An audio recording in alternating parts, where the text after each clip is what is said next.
What happens when the laws of physics, the very rules of our reality, are broken by an uninvited guest? We perfected the art of kinetic warfare, the simple physics of force and impact. But how do you shoot a ghost? The monuments we built to touch the heavens now serve as tombstones for a world that was once warm. This is history's greatest exodus, not a journey to a promised land, but a desperate flight from a slow... And in the end, we built our greatest wall not to keep an enemy out. Every great catastrophe begins not with a roar, but with a whisper, a quiet warning, lost in the noise of a world too busy to listen. The first symptom wasn't a tremor or a wave. It was a feeling, a single unnatural shiver in the heart of summer. The planet's heart, the great ocean conveyor that gifted us our climate, was beginning to fail. Tragedy often wears the mask of beauty. Humanity marveled at the symptom, blissfully unaware of the fatal disease. It wasn't an act of aggression, it was a correction, a demonstration that the rules of this space were now subject to change. This is the look of powerlessness, when all your strength and knowledge mean nothing.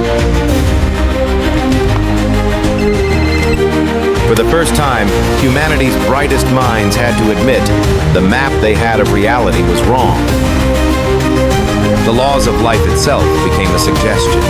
A single being could become two, because the universe said it could. They tried to measure it with the tools of their reality, like trying to measure a dream with a ruler.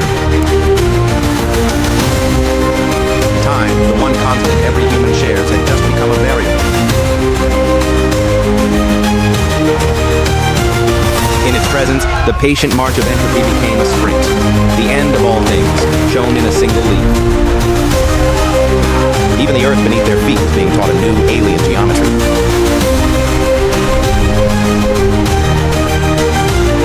In the heart of absolute chaos, a single terrifying thought emerged. This wasn't random at all.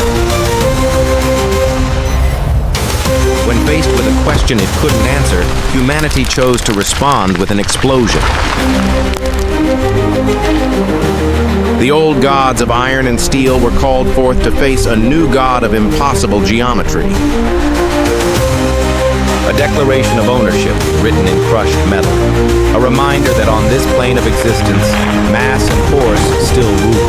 The thin line of soldiers, the last argument of kings, preparing to fight a battle they couldn't even define. From their heavens, they watched their pieces move into place. The loneliest position in the world, to be the only one who knows the coming storm cannot be fought. The final desperate gamble of a species that trusted its firepower more than its philosophy. The order was given. The simple words that have started and ended empires, now hurled at the universe itself. The very pinnacle of human destructive power, sent to punch a hole in a concept.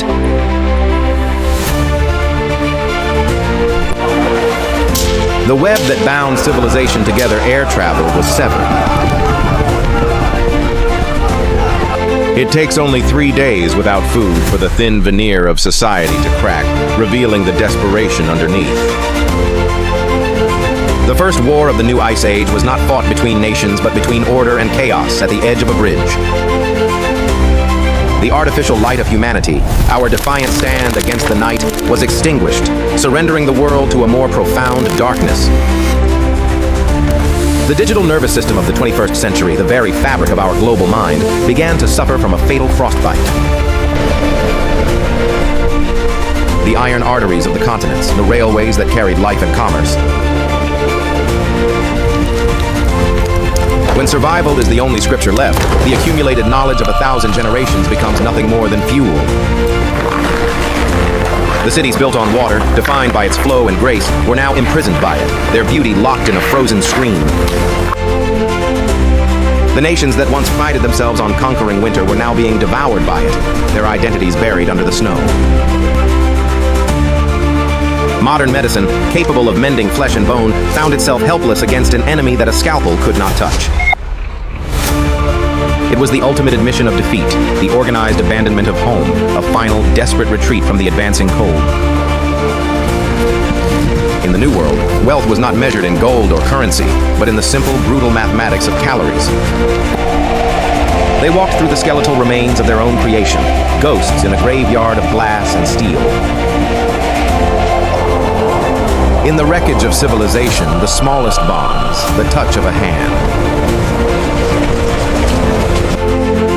The imaginary lines drawn on maps became meaningless when faced with the crushing reality of a planetary disaster. The limits of compassion were tested. That limit was a line of tanks drawn against the tide of their fellow man. The war for the last warmth on Earth had begun, fought not with grand armies, but with desperate hands at fortified borders. The very oceans that brought the killing cold now offered the last, most treacherous path to a slim chance of survival. There was no safe haven. The cold was patient, and its reach was absolute, touching even the fiery heart of the desert. In humanity's darkest hour, when all seemed lost, the most audacious and insane idea was born from the embers of desperation. In humanity's darkest hour, when all seemed lost, the most audacious and insane idea was born from the embers of desperation.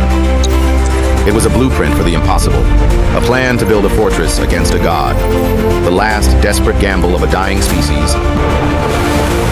The same industrial might that had scarred the planet was now humanity's only tool to save what little of it remained.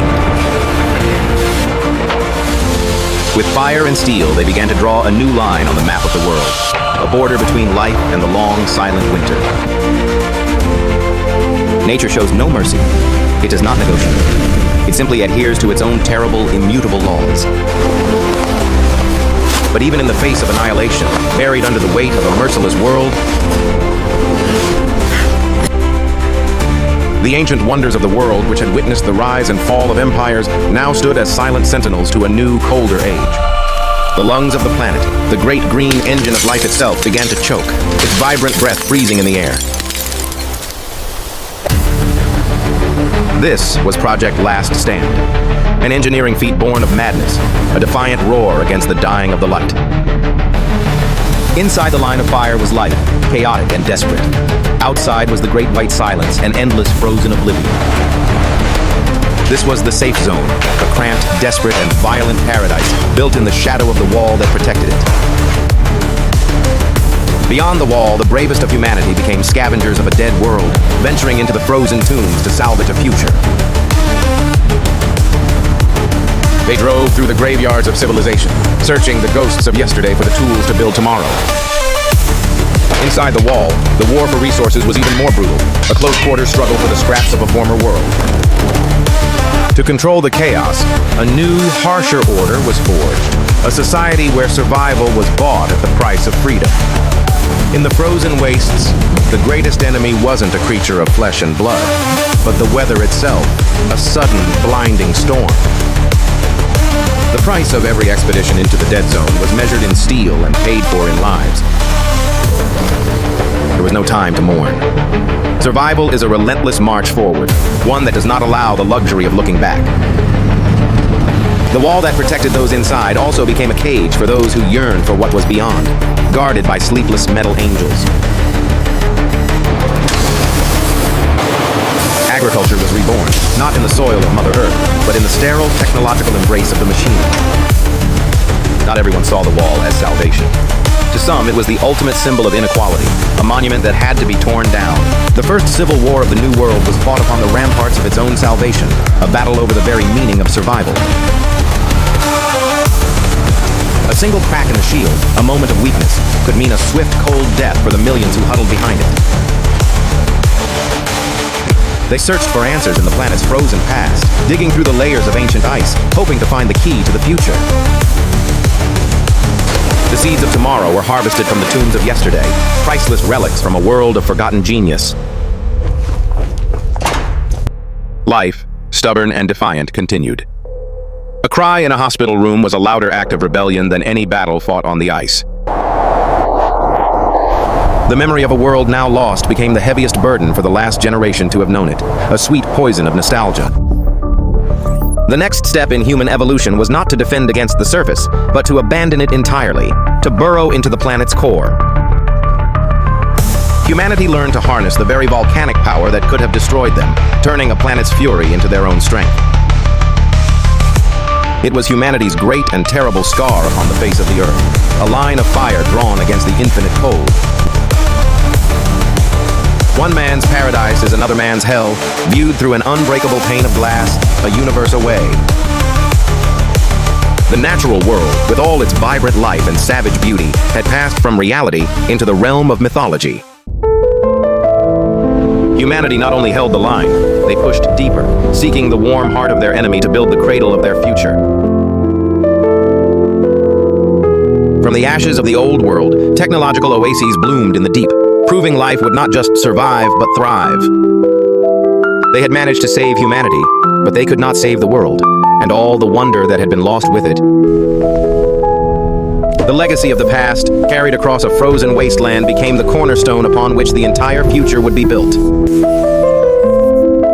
Technology, once a tool, had now become a god, the giver of light and life in the deep places of the earth. While one branch of humanity reached for a new kind of stardom, another remained trapped on the ground. Humankind once again became explorers, not of distant stars, but of the hostile alien landscape of their own forgotten home. The great metal beasts of old wars, designed for destruction, now stood as silent, awesome monuments to a forgotten age of power. Safety was exchanged for freedom, a bargain many were willing to make in a world where a wrong choice meant a cold death. But the instinct for rebellion, the wild desire for true freedom and a real sky, history became a sweet agony, a collection of beautiful ghosts from a paradise that could never be reclaimed. The smallest spark of hope was ignited, the faint, audacious possibility of not just surviving on the planet, but healing it. The world outside the wall had not died. It had only grown wilder, birthing a new, more savage kind of human. Some found a harsh beauty in the desolation, a profound sense of freedom in the vast, unforgiving emptiness. And so humanity was split. Two species, forged in different fires, walking two vastly different evolutionary paths. The all-seeing eyes that humanity had placed in the heavens, the silent witnesses of their golden age, were finally closing.